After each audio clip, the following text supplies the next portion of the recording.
आज की क्लास में हम लोग पढ़ने वाले हैं इम्प्लांटेशन। इससे पहले की क्लास में हम लोग देखे थे कि कैसे फर्टिलाइजेशन हुआ था, कैसे सेक्सुअल इंटरकोर्स के दौरान इजेकुलेशन हुआ और इजेकुलेशन में कई सारे स्पर्म मिलियन की संख्या में फीमेल ट्रैक में इंटर किया था और फिर वहाँ का वातावरण काफ़ी एसिडिक होने के कारण साथ ही साथ इम्यून सिस्टम एक्टिव होने के कारण कई सारे स्पर्म वहाँ पे मारे गए और कुछ ही स्पर्म आगे बढ़ा था और आगे बढ़ने के बाद उसके हेड को वॉश किया गया और वॉश करने से क्या हुआ, उसका जो हेड का मेम्ब्रेन है वो पतला हो गया और जिससे इजिली एक्रोसोम बाहर आएगा और बाहर आके कोरोना रेडिएटा लेयर को डिस्ट्रॉय करेगा। फिर वो स्पर्म आगे बढ़ता है और कुछ स्पर्म फ्लोपियन ट्यूब के दोनों साइड में जाता है, ठीक है, और फिर कुछ ही स्पर्म सेकेंडरी oocyte से मिल पाता है। जब एक स्पर्म सेकेंडरी oocyte से मीट कर लेता है, उस कोरोना रेडिएटा को डिस्ट्रॉय कर देता है, एक्रोसोम रिलीज कर देता है, तो वो कोरोना रेडिएटा लेयर काफी हार्ड हो जाता है, फिर दूसरा स्पर्म उसमें इंटर नहीं हो पाता है। फिर वो आगे बढ़ता है और आगे की लेयर जोना पेलिसिडा पर प्रेजेंट ZP3 रिसेप्टर से बाइंड होता है। बाइंड होने के बाद सेकेंडरी oocyte कुछ केमिकल रिलीज कर देती है जिससे ZP रिसेप्टर के सारे जो रिसेप्टर है वो सब डिस्ट्रॉय हो जाता है और डिस्ट्रॉय होने के बाद फिर ये सेकेंडरी oocyte अपना जो मियोसिस 2 है उसको पूरा करती है। ऐसे इसमें हम लिखे थे माइटोसिस, नहीं, मियोसिस 2 पूरा करती है और मियोसिस 2 पूरा करने के बाद वो सेकेंडरी oocyte 2 सेल में बदल जाती है जिसमें कि पहला बन जाता है ओवम और दूसरा सेकेंडरी पोलर बॉडी। ठीक है, सेकेंडरी इसलिए बोल रहे हैं क्योंकि इससे पहले भी वो पोलर बॉडी बन चुका था, ये दूसरी बार बन रहा है इसलिए इसे हम सेकेंडरी बोल देते हैं। ये वीक होता है, इसका यहाँ पे कोई काम नहीं है। फिर ये ओवम अपने अंदर से न्यूक्लियस को रिलीज करता है, प्रो न्यूक्लियस को रिलीज करता है और स्पर्म भी अपने अंदर से प्रो न्यूक्लियस को रिलीज कर देता है जिससे क्या होता है कि एक 46 न्यूक्लियस का सेल तैयार हो जाता है। ठीक है, तो जो ये 46 न्यूक्लियस का सेल तैयार होता है उसे हम क्या बोल देते हैं, जाइगोट। यही पढ़े थे, है ना। तो हम लोग पढ़ रहे हैं माइटोसिस मियोसिस, इसमें थोड़ा सा कंफ्यूजन होता है। अब माइटोसिस से ये याद रखिए कि माइटोसिस से केवल संख्या बढ़ता है, ठीक है, उस सारे में 46 क्रोमोसोम रहता है, बस संख्या बढ़ रहा है। जैसे कि आप लोग रोटी या फिर पूरी बनाते हैं तो क्या करते हैं, सेम संख्या मतलब सेम साइज का टुकड़ा बना करके इकट्ठा कर देते हैं, तो वो क्या कर रहे हैं, आप माइटोसिस कर रहे हैं। अब मियोसिस में क्या होता है कि मटेरियल को हाफ कर देना, ठीक है, 46 कम है तो उसमें क्या करना है, 23 इधर 23 इधर, उसमें क्या कर रहे हैं, मियोसिस कर रहे हैं। ठीक, इतना ही है, बस आप इसको इतना ही याद रखिए, इससे ज्यादा कुछ नहीं। तो ये अपना मियोसिस दोनों पूरा करके आया, जब ये मियोसिस पूरा करके आया मतलब दोनों में कितना क्रोमोसोम होगा, 23 और जब ये क्रोमोसोम दोनों आपस में मिलेगा तो एक 46 वाला क्रोमोसोम बन जाएगा। तो वो एक सेल बना दिया जिसे हम क्या बोल दिए, जायगोट। ये एक स्पेशल तरीका का सेल है। इस सेल को हम लोग बोलते हैं टोटीपोटेंट सेल।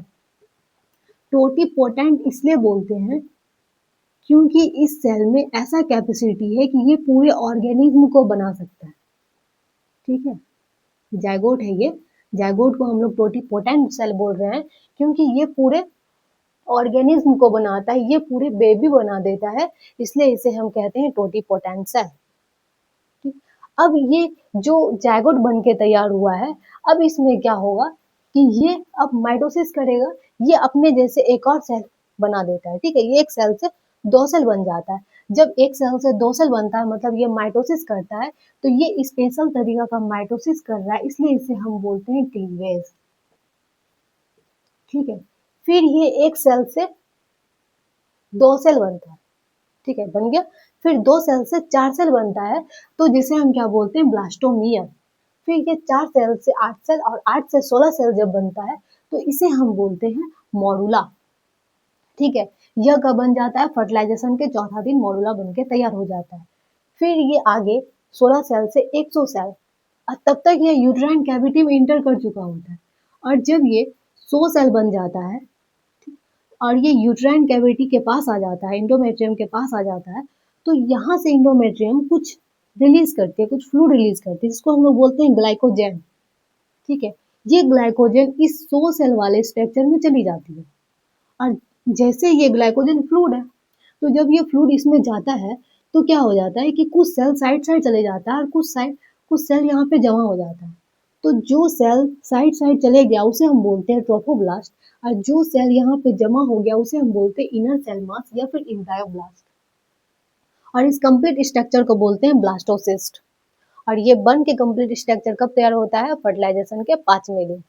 अब ये बन गया, अब ये क्या करता है? कुछ केमिकल रिलीज करता है, ठीक है, केमिकल रिलीज कर देता है और इस इंडोमेट्रियम लाइन को तोड़ने लग जाता है ताकि ये इसमें घुस जाए, ठीक है।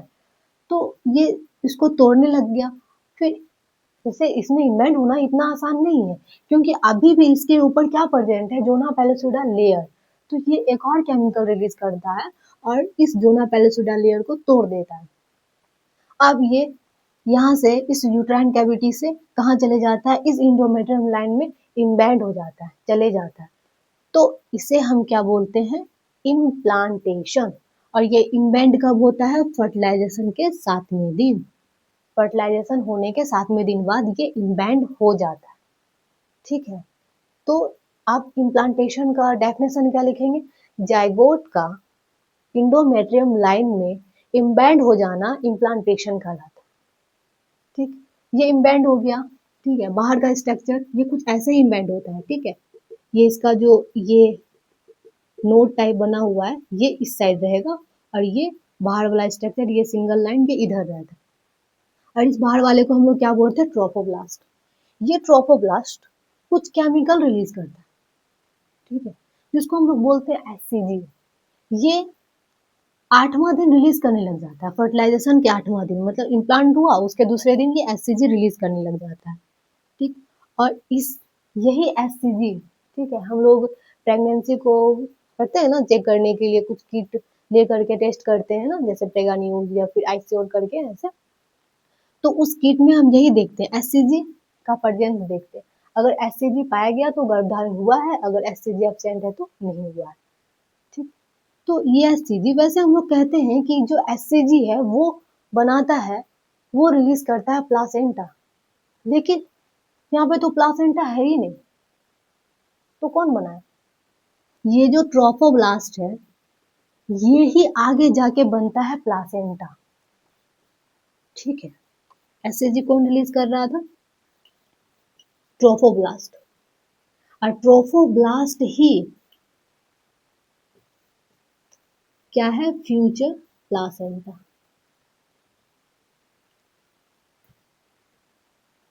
ठीक। ये फ्यूचर प्लासेंटा। वैसे ये एससीजी का काम क्या है? क्या करता है ये? हम लोग पढ़े हैं कि जब ओवुलेशन होता है तो कॉर्पस लूटियम था, याद है ना कॉर्पस लूटियम? ये कॉर्पस लूटियम सेकेंडरी oocyte जाने के बाद ये कॉर्पस लूटियम बना था। तो ये कॉर्पस लूटियम सिक्रीट करता है प्रोजेस्टेरोन और एस्ट्रोजन, ठीक है। क्यों कर रहा था? ताकि इंडोमेट्रियम लाइन मेंटेन रहे और बने।